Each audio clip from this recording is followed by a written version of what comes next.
നമസ്കാരം. ഞാനിപ്പോൾ നിൽക്കുന്നത് കോട്ടയം ചെറിയ പള്ളിയിലാണ്. അപ്പോൾ എൻ്റെ ഈ പുറകെ കാണുന്നതാണ് പള്ളി. കോട്ടയം ചെറിയ പള്ളി എന്ന് വെച്ചാൽ വളരെ ചരിത്ര പ്രാധാന്യമുള്ളൊരു പള്ളിയാണ്.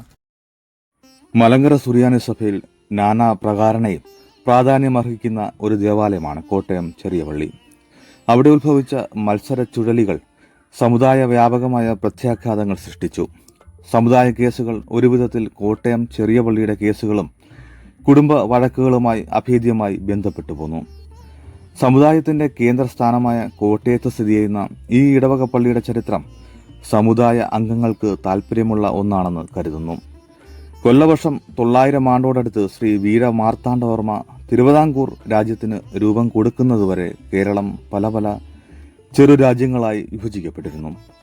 വേണാട്, ദേശിംഗനാട്, ഇളയടത്ത് സ്വരൂപം, തെക്കുംകൂർ, വടക്കുംകൂർ ഇങ്ങനെ പല രാജ്യങ്ങളുണ്ടായിരുന്നവയിൽ തെക്കുംകൂർ രാജ്യത്തിൽപ്പെട്ട സ്ഥലമാണ് കോട്ടയം. തെക്കുംകൂർ രാജാക്കന്മാരുടെ രാജധാനി മീനച്ചിലാറ്റിന്റെ തീരത്ത് കാണുന്ന കളപ്പുരക്കടവിൽ നിന്നും നേരെ കിഴക്കോട്ട് വെട്ടിച്ചിട്ടുള്ള റോഡിന്റെ വടക്കുവശത്താണ് സ്ഥിതി ചെയ്തിരുന്നത്. സാമാന്യം പൊക്കം കൂടിയതും മനോഹരവുമായ ആ കുന്നിന്റെ പുറത്ത് അക്കാലത്തെ പ്രൗഢിക്ക് ഒത്തവണ്ണം ഒരു കോട്ടയം കൊട്ടാരവും നിലകൊണ്ടിരുന്നു. അവയുടെ അവശിഷ്ടങ്ങൾ ഇന്നും അവിടെ സന്ദർശിക്കുന്ന ഏവർക്കും കാണാവുന്നതാണ്.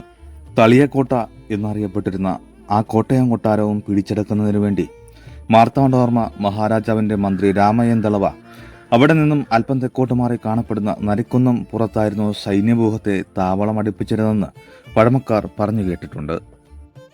ചെറിയ പള്ളിയുടെ ചരിത്രം ആരംഭിക്കുന്ന കാലത്ത് തെക്കൻകൂർ രാജാക്കന്മാർ ഉജ്ജ്വല പ്രതാപന്മാരായി വാണിരുന്നു.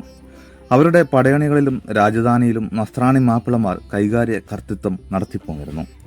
കൊല്ലവർഷം 750 തെക്കൻകൂർ രാജ്യം വാണിരുന്ന രാജാവ് ജാതിമത ചിന്തകൾക്ക് അതീതനായ ഒരു ധന്യാത്മാവായിരുന്നു.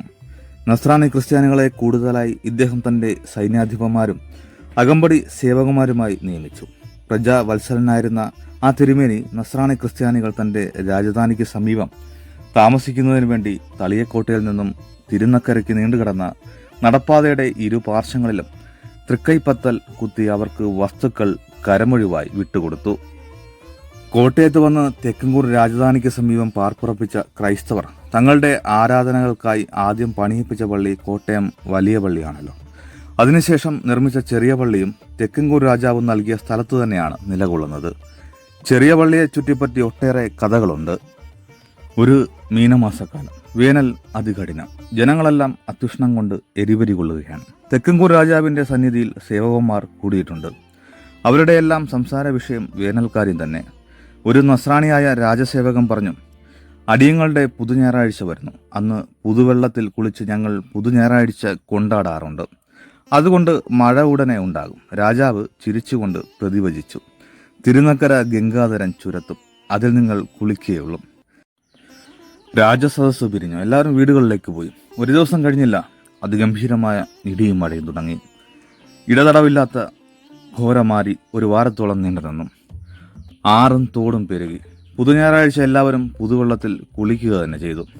രാജാവ് പരിഭ്രാന്തനായി. ക്രിസ്തുഭക്തരെ അപലപിച്ചതിനാൽ തനിക്ക് വല്ല കഷ്ടനഷ്ടവും നേരിടുമോ എന്ന് ഭയമായി. അദ്ദേഹം സമീപസ്ഥരായ നസ്രാണികളെ വിളിച്ചുകൂട്ടി ഇപ്രകാരം അരുളി ചെയ്തു, നിങ്ങൾ വിശ്വാസികളാണ്. നിങ്ങളുടെ വിശ്വാസത്തെ അപലപിച്ച് ഞാൻ സംസാരിച്ചത് അത്ര നന്നായില്ല. ക്രിസ്താബ്ദം 1780 ഒരു പരദേശമെത്രാൻ കേരളക്കരയിലെത്തി. അദ്ദേഹം കൊല്ലം, ചങ്ങനാശ്ശേരി മുതലായ സ്ഥലങ്ങൾ സന്ദർശിച്ച ശേഷം കോട്ടയത്ത് ചെറിയ പള്ളിയിൽ വന്നു ചേർന്നു. ഗബ്രിയേൽ മെത്രാൻ എന്നായിരുന്നു ആ വൈദിക ശ്രേഷ്ഠന്റെ നാമം. കബർലൗപ്പൻ എന്ന പേരിലാണ് ആ യോഗ്യവര്യൻ അദ്ദേഹത്തിന്റെ കാലശേഷം അറിയപ്പെട്ടിരുന്നത്. പഴയകാലത്ത് കർത്താവിന്റെ നാട്ടിൽ നിന്നു വരുന്ന പരദേശ വൈദികരോട് നാട്ടുകാർക്ക് എന്തെന്നില്ലാത്ത ബഹുമാനമുണ്ടായിരുന്നു. അതിനാൽ ആ ദിവ്യന്റെ സന്നിധിയിൽ അനേകർ നേർച്ച കാഴ്ചകൾ സമർപ്പിച്ചു. അങ്ങനെ കബർലൗപ്പന്റെ കയ്യിൽ കുറെ പണം വന്നു ചേർന്നു. ആ പണം കൊണ്ട് അദ്ദേഹം വാങ്ങിച്ചാണ് ഇപ്പോൾ പള്ളിക്കുള്ള പാലപ്പള്ളി 70 അരി കനാൽപത്ത് നിലവും. ആ നിലങ്ങളിൽ നിന്ന് ലഭിച്ചുകൊണ്ടിരുന്ന നെല്ലുകുത്തി അരിയാക്കി 3 നോമ്പ് കാലങ്ങളിൽ ഭക്തജനങ്ങൾക്കും പാവങ്ങൾക്കും മിഷ്ടാനമായി വെച്ചൂട്ട് നടത്തിപ്പോന്നിരുന്നുവെന്ന് പറഞ്ഞു കേട്ടിട്ടുണ്ട്. കബർലൗപ്പൻ ഏകദേശം 15 കൊല്ലക്കാലം ചെറിയ പള്ളിയോട് ചേർന്ന മുറിയിൽ താമസിച്ചിരുന്നു. പ്രായാധിക്യത്താൽ അദ്ദേഹം അവശനായി അന്ത്യമെടുത്തു. ഭക്തജനങ്ങൾ അദ്ദേഹത്തിന്റെ സവിധത്തിൽ ഓടിക്കൂടി. മരിക്കുന്നതിന് മുമ്പ് ആ ശുദ്ധാത്മാവ് അരികിൽ നിന്നവരോട് പറഞ്ഞു, പരദേശിയായ എന്നോട് ഇക്കാലം അത്രയും നിങ്ങൾ പ്രദർശിപ്പിച്ച സ്നേഹത്തിന് നന്ദിയുള്ളവനാണ് ഞാൻ. എൻ്റെ അരുമനാഥൻ്റെ തിരുസന്നിധിയിലേക്ക് ഞാൻ പോകുന്നു. നിങ്ങളെന്നിൽ അർപ്പിച്ചിരുന്ന വിശ്വാസം ശരിയായിരുന്നുവോ എന്നറിയണമെങ്കിൽ ഞാൻ മരിച്ച് 1 വർഷം കഴിഞ്ഞ് എൻ്റെ മൃതദേഹം പരീക്ഷിച്ചു നോക്കുക. സിദ്ധം മരിച്ചു. പള്ളിയുടെ മദ്ബഹായിൽ തെക്കു പടിഞ്ഞാറെ മൂലയിൽ സംസ്കരിക്കപ്പെട്ടു. 1 വർഷം കഴിഞ്ഞ് ശ്രാദ്ധ ദിനത്തിൽ കബറിന്റെ മൂടി പൊക്കി നോക്കിയപ്പോൾ മൃതദേഹം യാതൊരു കേടും കൂടാതെ ഇരിക്കുന്നതായി കാണപ്പെട്ടു. കബറിലപ്പന്റെ ഒരു രൂപം ചെറിയ പള്ളിമേടയിൽ ഒരു മുറിയിൽ വളരെ ഭംഗിയായി വരച്ച് സൂക്ഷിച്ചിട്ടുണ്ട്. അത് അലമാരി പോലെയുള്ള ഒരു പേടകത്തിൽ അടച്ചു സൂക്ഷിച്ചിരിക്കുന്നതിനാൽ അധികം കേടുപാടുകൾ വന്നിട്ടില്ല.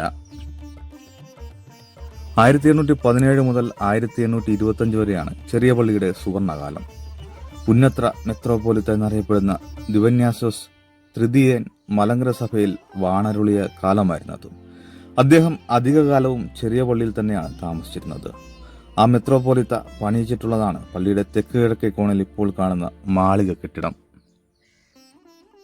പുന്നത്ര മെത്രോപോലിത്തയുടെ കാലത്ത് മലങ്കര സഭ ആംഗ്ലിക്കൻ സഭയുമായി കൂടുതൽ മൈത്രി ബന്ധം പുലർത്തിപ്പോന്നിരുന്നു.